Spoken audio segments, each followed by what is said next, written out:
முதல் வாசகம். திருத்தூதர் பணிகள் நூலிலிருந்து வாசகம். அதிகாரம் 19. இறைவசனங்கள் 1-8 முடிய. அப்பல்லோ கொரிந்தில் இருந்தபோது பவுல் மலைப்பாங்கான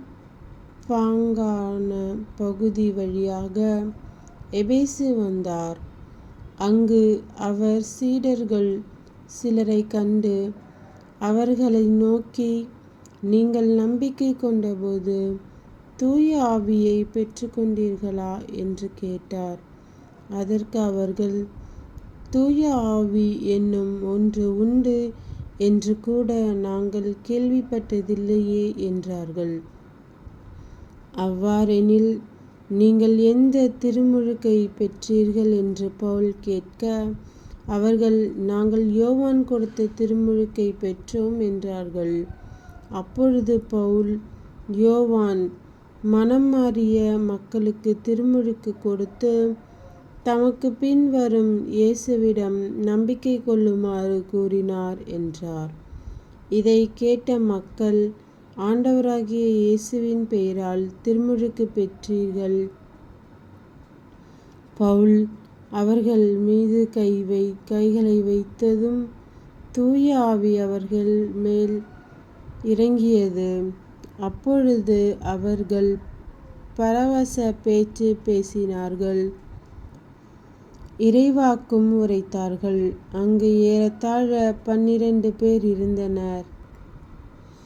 பின்பு பவுல் தொழுகை கூடம் சென்றார். அங்கு அவர் 3 மாதங்கள் துணிவுடன் மக்களோடு பேசி அவர்களோடு விவாதித்து இறையாட்சி குறித்தவற்றை அவர்கள் நம்பச் செய்தார்.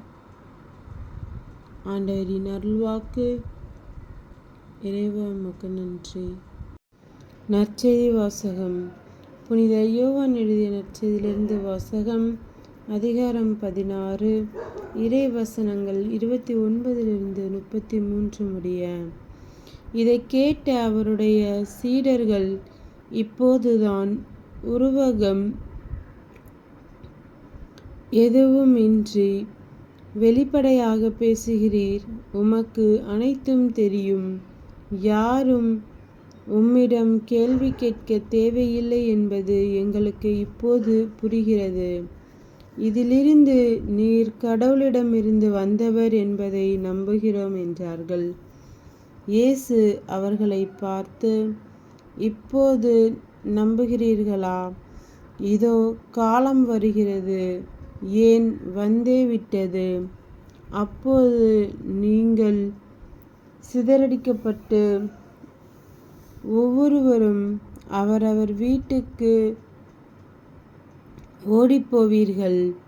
என்னை தனியே விட்டுவிடுவீர்கள். ஆயினும் நான் தனியாய் இருப்பதில்லை, தந்தை என்னோடு இருக்கிறார். என் வழியாய் நீங்கள் அமைதி காணும் பொருட்டே நான் இவற்றை உங்களிடம் சொன்னேன். உலகில் உங்களுக்கு துன்பம் உண்டு, எனினும் துணிவுடன் இருங்கள், நான் உலகின் மீது வெற்றி கொண்டு விட்டேன் என்றார். கிறிஸ்துவின் நற்செய்தி. கிறிஸ்துவே உமக்கு புகழ்.